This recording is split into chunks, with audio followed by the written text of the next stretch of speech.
আমরা সরকারের কাছে ন্যায় বিচার চাই বললেন আলাল। থাকছে বিনিয়োগকারী নয়, পুঁজিবাজারে অস্থিরতার নেপথ্যে প্লেয়ার ও রেগুলেটররা বললেন অর্থ উপদেষ্টা। শুনছিলেন শিরোনাম, জানাবো বিস্তারিত। অন্তর্বর্তীকালীন সরকারের উদ্দেশ্য বিএনপি চেয়ারপারসনের উপদেষ্টা অ্যাডভোকেট সৈয়দ মোয়াজ্জেম হোসেন আলাল বলেছেন, আমাদের নামে যে অজস্র মিথ্যা মামলা এবং রাজনৈতিক প্রতিহিংসার মামলা রয়েছে, সেই মামলাগুলোকে তুলে নেওয়ার জন্য আপনারা এখন দাবারদের মতো দাবার গুটি সাজিয়েছেন। এটা হলে ওইটা হবে, আর ওইটা হলে এটা হবে। এটা তো ন্যায় বিচার নয়। ন্যায় বিচার হলো জাস্টিস। আমরা এই সরকারের কাছে জাস্টিস চাই, ন্যায় বিচার চাই। মোয়াজ্জেম হোসেন আলাল বলেন, বেগম খালেদা জিয়া এবং তারেক রহমান সহ অসংখ্য নেতাকর্মীর নামে যে অজস্র মামলা রয়েছে, সেই মামলাগুলো এখনও কেন তুলে নেওয়া হচ্ছে না?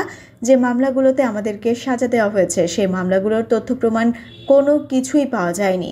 যার সবচেয়ে বড় প্রমাণ দেশনেত্রী বেগম খালেদা জিয়া এবং তারেক রহমান নিজেই। বেগম খালেদা জিয়া 2 কোটি টাকা এক অ্যাকাউন্ট থেকে আরেক অ্যাকাউন্টে নিয়েছেন এই অপরাধের কারণে যে জজ বেগম জিয়াকে 12 বছর সাজা দিয়েছে, সেই জজকে 1 সপ্তাহের মধ্যে প্রমোশন দিয়ে বিচারপতি বানানো হয়েছে। আওয়ামী লীগকে উদ্দেশ্য করে তিনি বলেন, গোটা বিচার বিভাগকে নিজেদের স্বার্থে ব্যবহার করে বিচারপতি খায়রুল হক এবং ওবায়দুল হাসান এদেরকে ব্যবহার করে মানুষের ন্যায্য অধিকার, ভোটের অধিকার থেকে বঞ্চিত হয়েছে। এটা এই সরকারের প্রধানরাও স্বীকার করছেন। শেখ হাসিনাকে উদ্দেশ্য করে মোয়াজ্জেম হোসেন আলাল বলেন, আপনি পৃথিবীর কোথাও জায়গা পাবেন না। কোনো রাজনৈতিক দল টানা 15 বছর ক্ষমতায় থেকে একটা গণ অভ্যুত্থানের কারণে সমস্ত সহযোগীরা দেশ ছেড়ে পালিয়েছেন। বেগম খালেদা জিয়াকে বাড়ি ছাড়া করেছিলেন বাংলাদেশের মানুষ, আপনাকে দেশ ছাড়া করেছে। বিএনপি চেয়ারপারসনের এই উপদেষ্টা বলেন, গতকালকে একজন উপদেষ্টা মারা গেছেন। তিনি আইনের দিক থেকে একজন বিজ্ঞ মানুষ ছিলেন। জীবিত থাকা অবস্থায় তিনি আইনের ব্যাখ্যায় অনেক কথা বলেছেন, কিন্তু বাস্তবে তার প্রয়োগ আমরা এখনও দেখিনি। আইন উপদেষ্টা হিসেবে আসিফ নজরুল আছে, আইনের একজন শিক্ষক, ঢাকা বিশ্ববিদ্যালয়ের মতো একটি সম্মানিত জায়গায় তিনি আছেন। তার পক্ষ থেকে বাংলাদেশের মানুষের ন্যায় বিচারের দৃষ্টান্ত আশা করে। ন্যায় বিচারের দৃষ্টান্ত দেখাতে হলে দেশনেত্রী বেগম খালেদা জিয়া এবং তারেক রহমানের মামলাগুলো যেভাবে একে একে আইনের দৃষ্টিতে বাতিল হয়ে যাচ্ছে, একই সাথে আব্দুস সালাম পিন্টু, লুৎফুজ্জামান বাবর এবং জাকির খানের মামলাগুলো বাতিল হওয়া উচিত। আসিফ নজরুলের নিকট সুনির্দিষ্ট আমরা এটা দাবি করছি, আপনি আসিফ নজরুল নিজেকে যত বড় কিংবা মনে করেন না কেন, কিন্তু আপনার কাছে আমাদের প্রত্যাশা অনেক বেশি। অপরদিকে পুঁজিবাজারে অস্থিরতার নেপথ্যে বিনিয়োগকারী নয়, প্লেয়ার ও রেগুলেটররাই দায়ী বলে মন্তব্য করেছেন অর্থ উপদেষ্টা ডক্টর সালেউদ্দিন আহমেদ।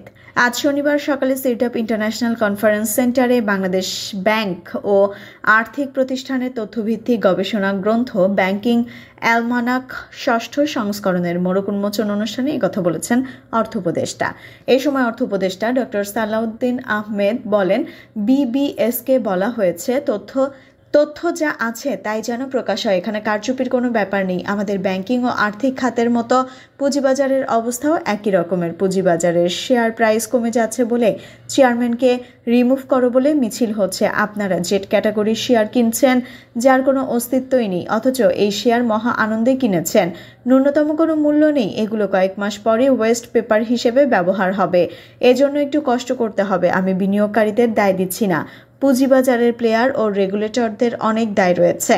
এজন্য সচেতনতা বাড়াতে এটা প্রচার করা দরকার বলেও উল্লেখ করেছেন তিনি বলেন, সঠিক তথ্য উপাত্ত ছাড়া কোনো কিছু মূল্যায়ন হয় না। বিগত 15 বছরের তথ্য বিভ্রাট নিয়ে বিদেশি বিনিয়োগকারীদের কাছে নানা প্রশ্নের মুখোমুখি হতে হয়। মূল্যস্ফীতি নিয়ে তথ্য বিভ্রাটের পেছনে অনিচ্ছাকৃত কিছুটা ভুল রয়েছে, আবার নীতি নির্ধারকরাও তথ্য লুকানোর চেষ্টা করেন। অর্থ উপদেষ্টা বলেন, আমরা কোনো পাওয়ার দেখাতে আসিনি, একটা দায়িত্ব নিয়ে এসেছি। গত 15 বছরের তথ্য নিয়ে নানা বিভ্রাট রয়েছে, তথ্য লুকানোর চেষ্টা করা হয়েছে। আমরা এগুলো পরিবর্তন ও সংস্কারের চেষ্টা করে যাচ্ছি। তিনি আরও বলেন, ন্যাশনাল সিঙ্গেল উইন্ডো করার চেষ্টা করছি, যাতে করে ব্যবসায়ীরা এক স্থান থেকে সব তথ্যই পান। তথ্যের জন্য ব্যবসায়ীদের 10 জায়গায় দৌড়াতে হবে না।